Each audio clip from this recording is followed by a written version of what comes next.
morning, and welcome to another edition of US Law Live, the US Law official podcast. This is Pam Hallford coming to you from a complete and utter disaster zone in Dothan, Alabama. I have moved this weekend. I'm still moving. I'm hurting. I'm crazy. I'm frazzled. So thank God Mike Judy is here to ride in like the white knight that I need and save the day on this podcast. Hey, Mike. Hello, Pam. How are you? Beside being frazzled and tired and sore and angry and frustrated and I want to die. excited. Yeah.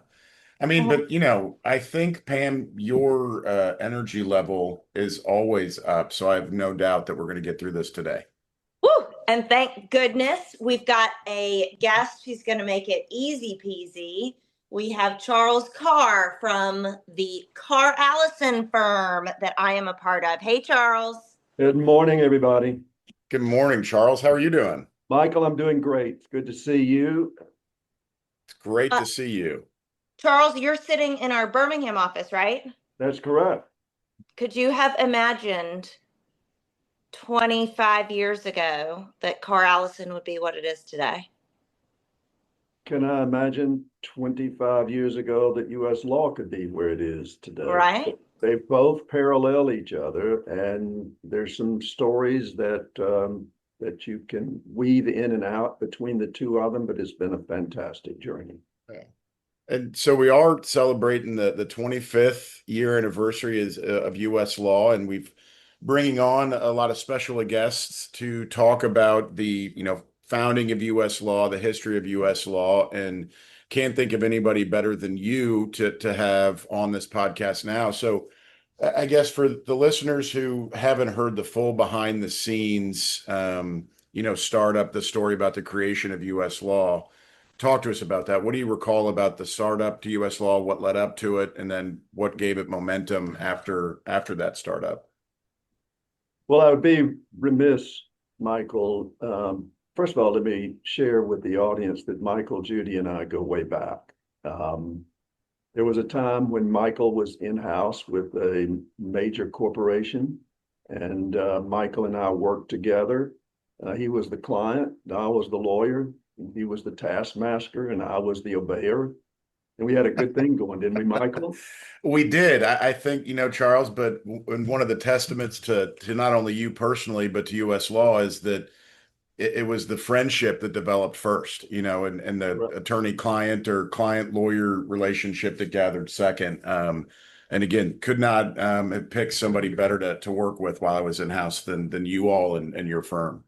Well, I appreciate that. I was national counsel for you guys and worked with some great people and very much appreciate it. And I'm so glad that you're back at home as a lawyer, a great lawyer, and we're just super excited about the future being in the hands of people like you and Pam. I'd be remiss today if I didn't start this presentation with the fact that today, this day, we incorporated and got the official incorporation documents for U.S. law 25 years ago today. But what about that? Oh, that's awesome. What about that for timing? Isn't that amazing? That's great timing. So absolute great timing. So let me share with you how this organization was birthed. There were 8 lawyers that were in my firm that were in another firm prior to 1997. And that firm was a member of a national organization very similar to U.S. law. That organization was Alpha. And everybody on this call has probably heard of Alpha. There's in all major cities and all the states around the country and all the international areas, there's an Alpha firm. And Alpha rings just like U.S. law rings. I mean, the sound, Alpha, U.S. law, American Law Firm Association, USLAW Network. They're all very similar. So Jim O'Hagan is a great lawyer at that time with a firm called Query and Harrah in Chicago.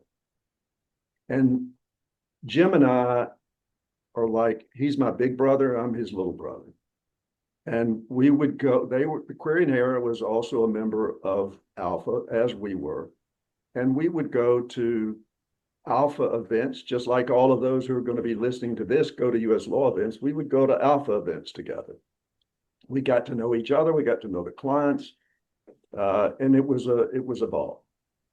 He left Query and Hara with a group about the same size as left my old predecessor firm.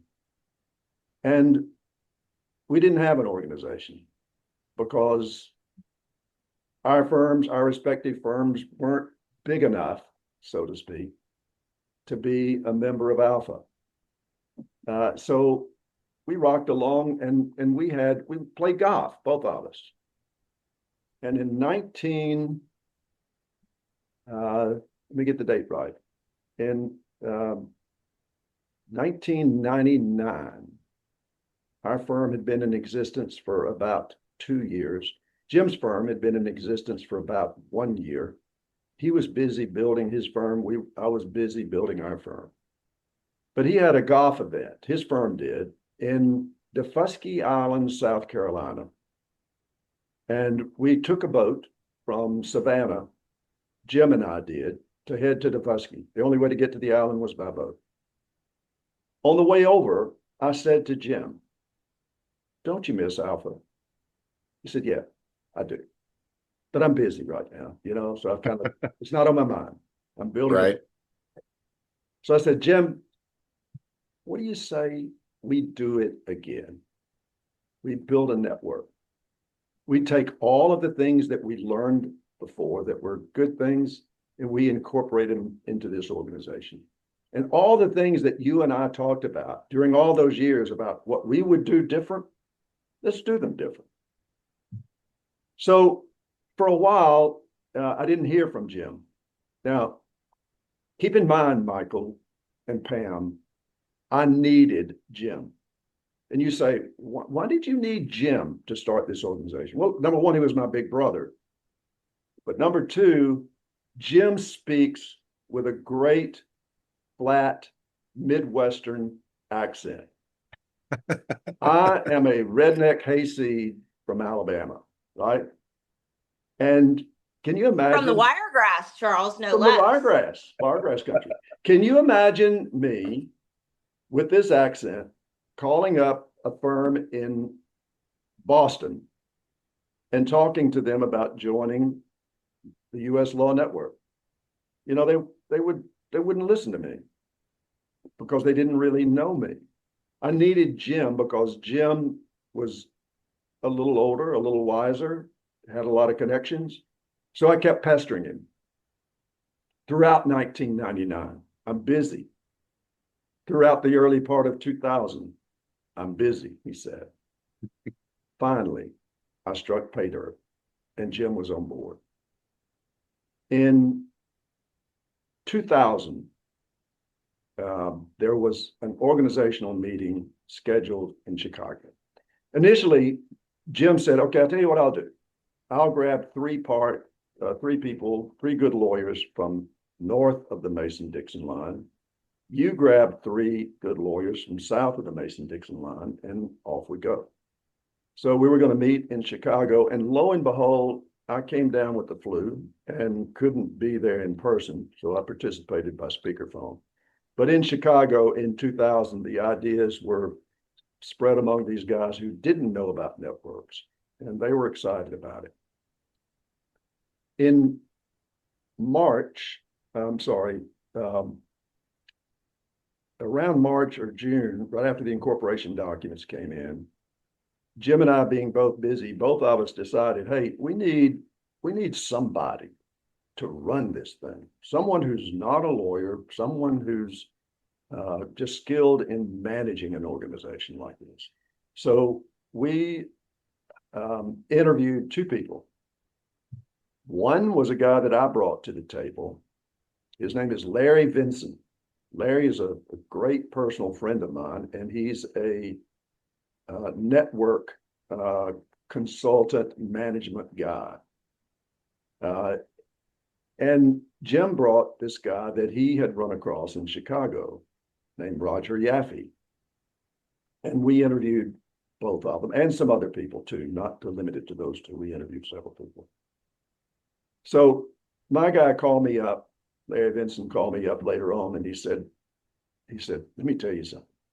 He said, this organization that you're starting is going to take off. It's going to become huge. And I've got 3 or 4 other organizations that I simply can't lead. He says, I've looked at everything you sent me about Roger Yaffe. If Roger's willing to take this organization on pretty much full time, I think he's better qualified to do it than me. And boy, was he right, Michael. You agree with that, you and Pam? Yeah, I do. absolutely. I mean, and Mark had, in our most recent podcast, obviously talked a lot about Roger and what he brought to the organization. And want to get back to him in a minute, but you mentioned that when you talked with Larry, that he said it was going to be big, that this was going to be a huge organization. I guess from your conversations with him or your own internal thinking or meeting with that group, I mean, what was it about U.S. law, whether from a goal perspective or the principles you wanted to focus on that you all knew it was going to be something big and would grow into what it is today? Well, Michael, we knew what Alpha had become. Alpha had already, grown, matured. We saw the potential that was there. And we knew that if we could add the juice that he and I both brought to the table, the enthusiasm, and if we could continue to be very selective about the firms that we allowed to come in, to almost make it, if you'll think back to your old college fraternity days, the blackball deal, where you were interviewing new people to come into your fraternity, and one person could blackball that firm. Not that it was quite that strong, but we just wanted to make sure, Michael and Pam, that the people that came into this organization were the best of the best. And we knew if we did that, and then if we did one other thing, if we developed what I call the client advisory panel, I think it's still called that. It is. Yeah. So we knew we wanted to have a strong client advisory panel because we didn't want the lawyers deciding what we were going to talk about at the seminar.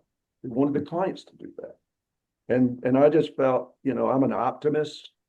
I'm an eternal optimist. And so is Jim. And we felt like this thing was going to take off. So there we were. In November of 2001, we had our first meeting of lawyers in Naples, Florida. And there were 16 law firms that showed up through their lawyer representatives in Naples.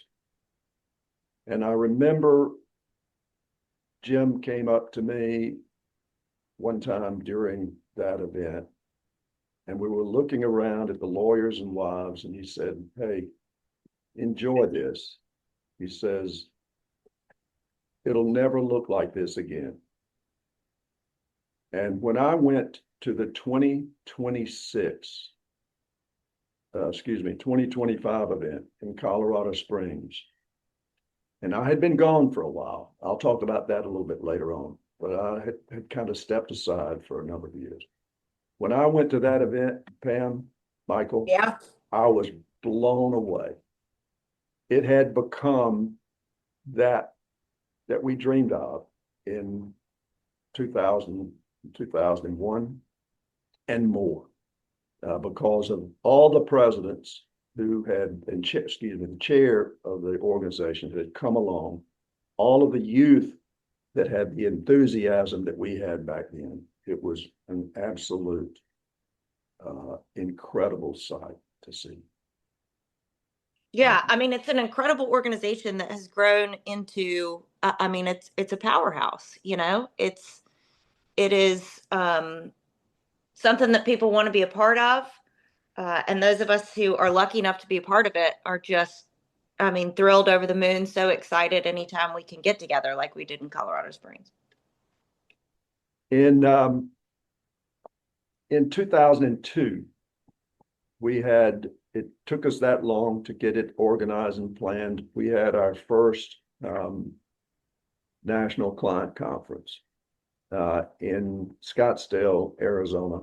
It was really kind of funny because before this scheduled podcast, I went back and looked at my old network, what I call the US Law Network that's on my laptop. And I started just pulling up some things, some emails, all kind of documents. It was just incredible to see. Roger, I couldn't find the program and the attendees for the 2002 Scottsdale seminar. So needless to say, Roger, the epitome of organization skills, was able to put his hands on it in about 30 seconds. He was after to me. One of the things that I saw in there was that we had 80 total attendees in Scottsdale. Okay. Of those 80, about 50 were lawyers and 30 were clients. In 2025, I think we had 400 or so, about evenly split between lawyers and clients.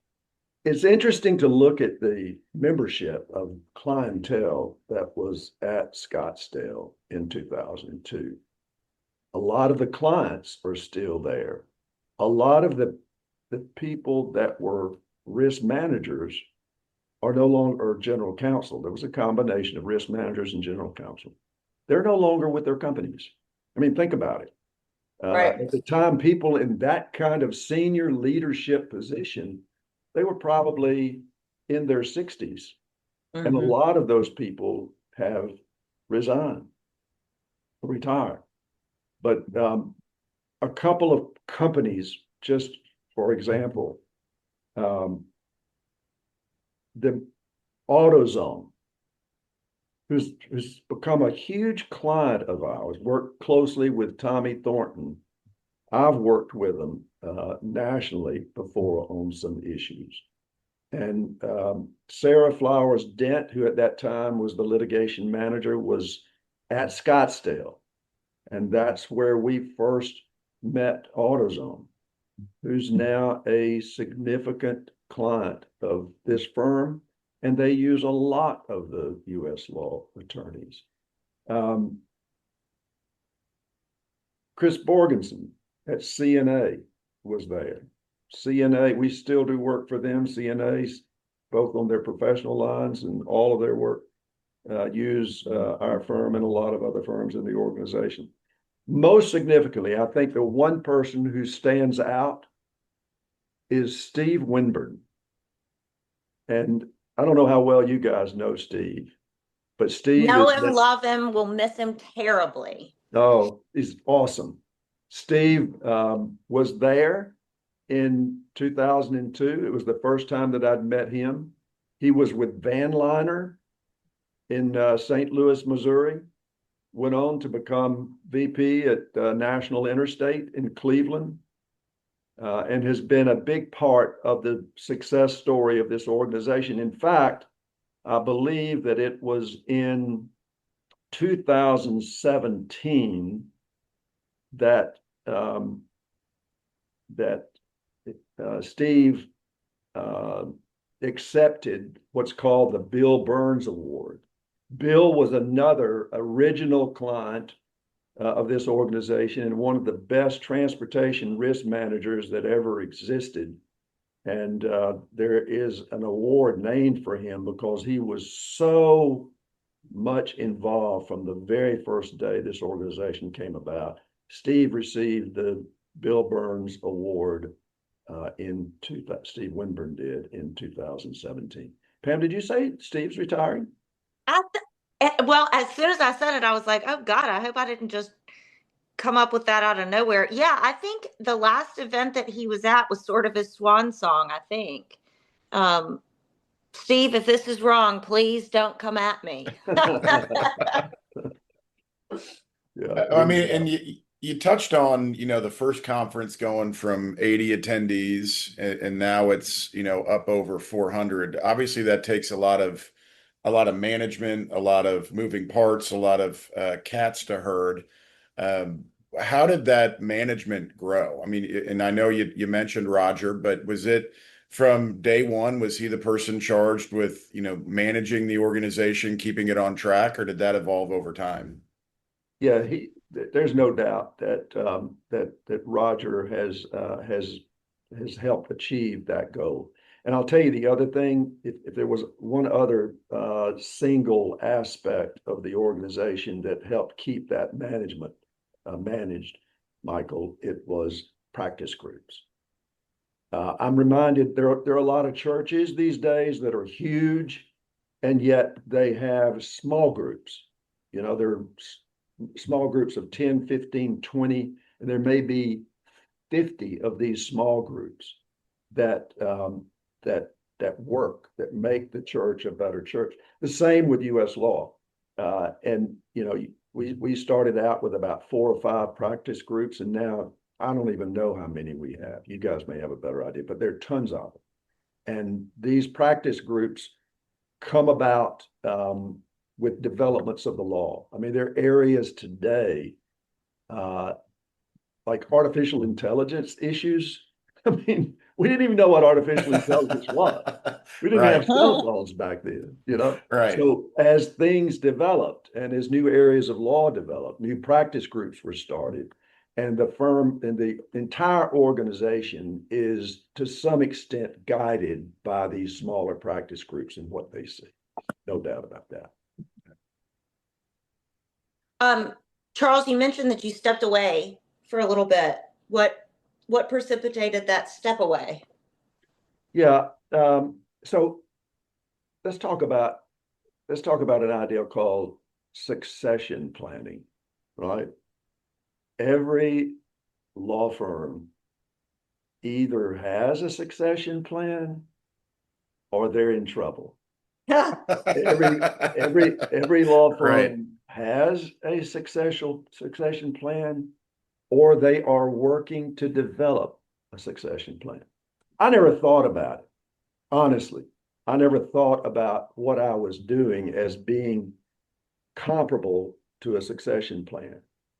But Tom Oliver of our firm became more and more active in U.S. law as he began to realize, the same kind of things that I'd realized, how this thing was going to be magic, how it was going to grow, and his excitement level became the same excitement level that I had. We also had Chris Barkas, and shortly after would have Tommy Thornton. And everybody who knows either one of these two know that the excitement level is out of sight. So other firms did the same thing. So I kind of, in the beginning, I was what people thought about when they thought of U.S. law. And I felt as though the spotlight needed to shine on somebody else other than me. So without really discussing it with anybody else, I told Tom and Chris, I'm fading out, and you guys now take it and bring it to a new level. I went back to a meeting or two along the way, and I'll continue to come back to a meeting or two along the way, but this became kind of Tom's deal as he became the chair. Tom is probably now peaking, slowing down, and Tommy Thornton is in line to be chairman of this organization from our firm. And I don't mean to just speak of our firm, because the same thing is going on with all law firms, right, Michael? Absolutely. I mean, the Yeah, firm, the lawyer who was first involved with your firm in U.S. law is not actively involved now. right. And, Yeah, and and that's I think one of the things that, to touch on that, and I think it's something that makes the organization great, and it's something that folks who were there early from the founding realized early on, is that if you want to keep it moving forward, you've got to find that next generation. And I think now we're on the third, maybe starting the fourth kind of reiteration of that, of getting folks involved, and just the ability to not necessarily walk away from the organization, because I certainly wouldn't say that you or anybody else has done that, but you're around for support, you're around to offer guidance. But yeah, you're turning to that next group to say, all right, what's your vision? What do you all see? And I think that just adds to the overall strength. No doubt. And then Tommy and Tom have said, hey, we need to start thinking about the next generation. So Pam, that's you and Whoop, whoop. Allison Salzman, right? Absolutely. My You're work the- wife and Mike's number one. So that's something that I really think, Michael, if you want to look back on where issues may have developed with firms, I think maybe a firm would have one person who would kind of see this as his organization or her organization, and they don't succession plan. And you need to get youth, you need to get excitement and keep it going. And the only way to do that is to continue to do it. So Pam and Allison, when you get to the point, don't forget, pass the fun off to someone else down the line at some point. Absolutely. So long as I get to come back every once and again for a meeting. Correct. Correct.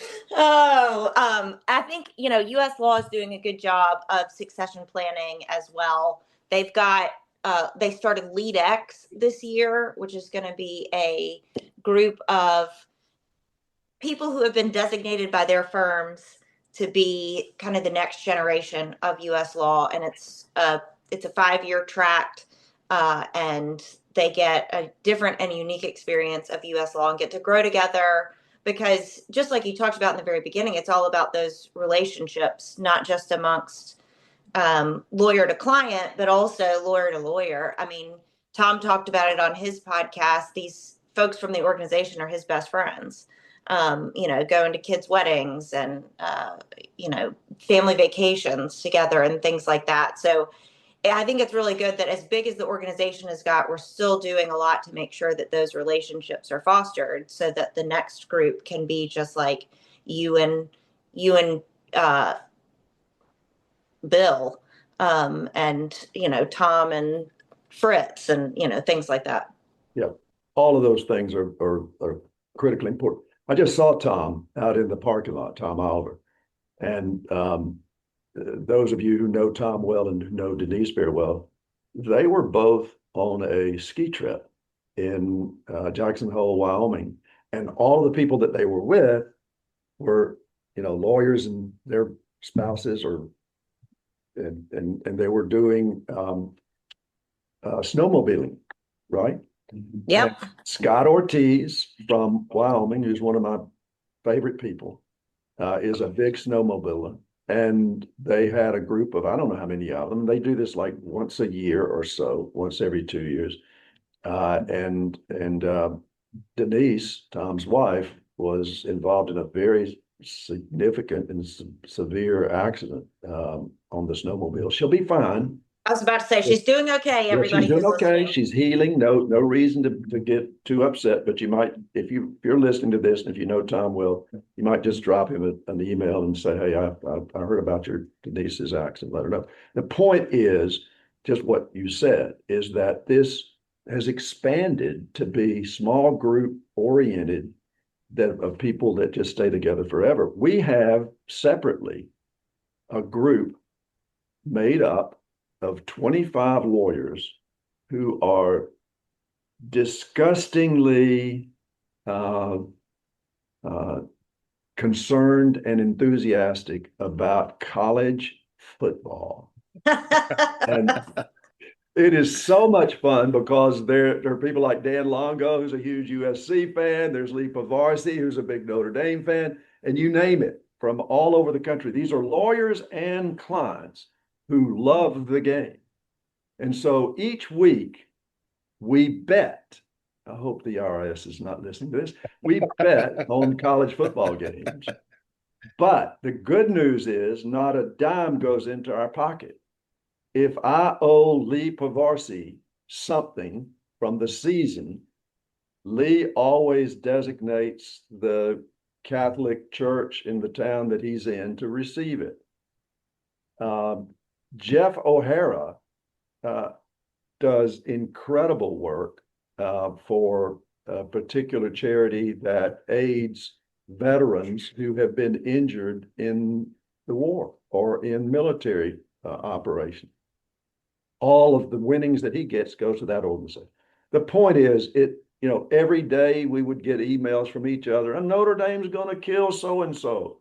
Nobody would ever say Indiana's going to kill so and so. That's a new As a matter of development, fact, right? we don't even have any. If there's an Indiana fan listening to this podcast, email me. We want you a part of this email. I didn't realize Lee Pavarsi was a Notre Dame fan. That makes me thrilled beyond belief to know he doesn't wear that god-awful orange. I'm shocked neither one of you said Roll Tide right off the bat. Oh, we don't want everybody to shut it off. Anytime that us Bama fans get together and start talking Alabama, people get pissy. So I gotta share this because Roger wanted me to talk about a few asides about how people got into this organization. And Lee Pavarsi is a perfect candidate. Lee and I knew each other from a previous day. And as we began to start this organization, I picked up the phone and I called Lee and I said, Lee, hey, we got a great organization coming, man. Come on and join. Lee is a bit, I hope you're listening to this, Lee. Lee's a bit uppity, right? He's like all Notre Dame fans. He's better than us. And so he just assumed that this organization would not be worthy of his presence, right? So we rocked along with a little bit. We had our first another big seminar down in Alabama at the Grand Hotel, the other Grand Hotel in Point Clear, Alabama, which is a great site. And so, Lee was not a member. And we all rocked and rolled down there and had a great time. And we got back in about 2 or 3 days after the seminar, Michael, the phone rings and it's Lee Pavarsi on the line. And Lee says, I have now had 7 phone calls from 7 of my best clients who were at your event, he says. I'm in. How do I get in? And I said, Lee, I'm sorry. I think we're interviewing some other firms, but we'll take your application if you choose to join. Right. Oh, that's funny. Oh, man.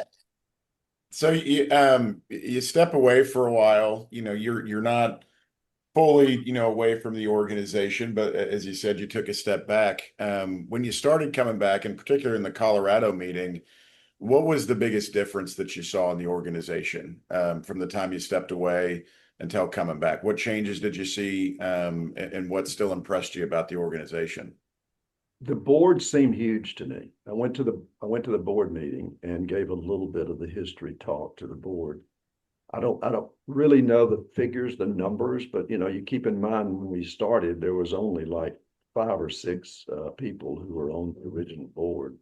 So I was impressed. We had, a lot of people. There's a lot of youth in that room. Mm-hmm. There were a lot of women in that room, Pam. We need to step back for just a moment and celebrate the significance of women in this organization.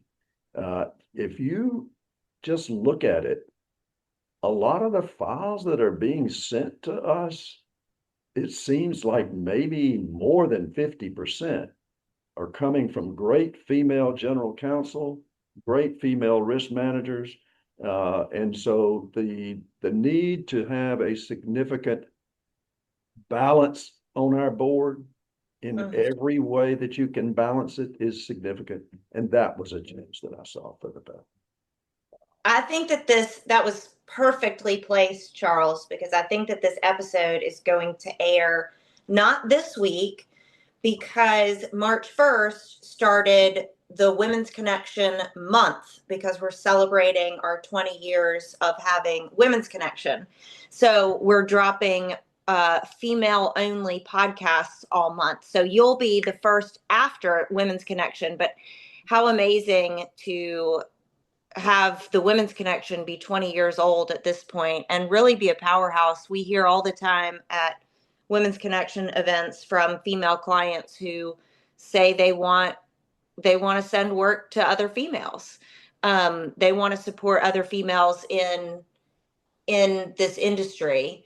And so it's really incredible that the organization is so supportive of that initiative. And I think it is really awesome that our next two chairs are females, in Jen Tricker and Tamara. So pretty awesome stuff. Yeah, good stuff. Michael, what are we on time? I don't know. No one said. Where are we on time? We've got another 5-10 minutes. Okay. There are a couple of things that I want to just mention with regard to the history. Yeah. I think if anybody asked me what was the most unusual, bizarre seminar that we had, how did that come about? It was in 2004, only 2 years after Scottsdale, we had planned a big event in Savannah at the Westin Savannah Harbor Resort. And we kept building and building up to that. And then along came the weather. And I think it was as a matter of fact, it was September the 2nd of 2004 that a hurricane formed in the Caribbean area. And it was one of those storms that you just don't know where it was ultimately going to head. It ultimately became a Category 5 hurricane, a huge one. Holy cow. So we had constant and daily phone calls among the board and the executive committee as to what would we do. And so I think it was within 5 to 7 days, let's say maybe September the 8th, we canceled Savannah, but we didn't want to cancel the entire seminar. I mean, all the speakers were lined up, everything was on go. And so this, I think, will show you how fantastic Roger Yaffe is. With less than 2 weeks to go before the seminar, Roger was living at that time in Chicago. And so he was able to get us a hotel property in Chicago. And I was the chairman of the organization at that time, or I believe was maybe scheduled to be chairman. Maybe I was vice chair at the time. And so we moved it to Chicago. And Roger sent me a note when we were talking about that, and he said that this may be one of the greatest testaments to the fortitude and willingness of the lawyers and clients. 85% of the attendees changed their plans and came to Chicago. Wow. Now, guess who was not in that 85%? That would be me. Oh, Charles. Do you know why? Wow. Because the hurricane hit Baldwin County, Alabama, where I was living at the time, and we couldn't get out. So there you go. A great story about Roger, a great story about the fortitude and the willingness to move quickly, as we often have to do in handling legal matters. Just pull up your pants and get it done, right? That's what we did. We pulled up. Right. Absolutely. Well, Charles, thanks for spending some time with us today. I think that's about all we got, but I know everybody listening really enjoyed hearing about some history of U.S. law from one of its founding members. So we really appreciate your time. Any closing comments? No, I'm thankful I'm just feel blessed to be a part.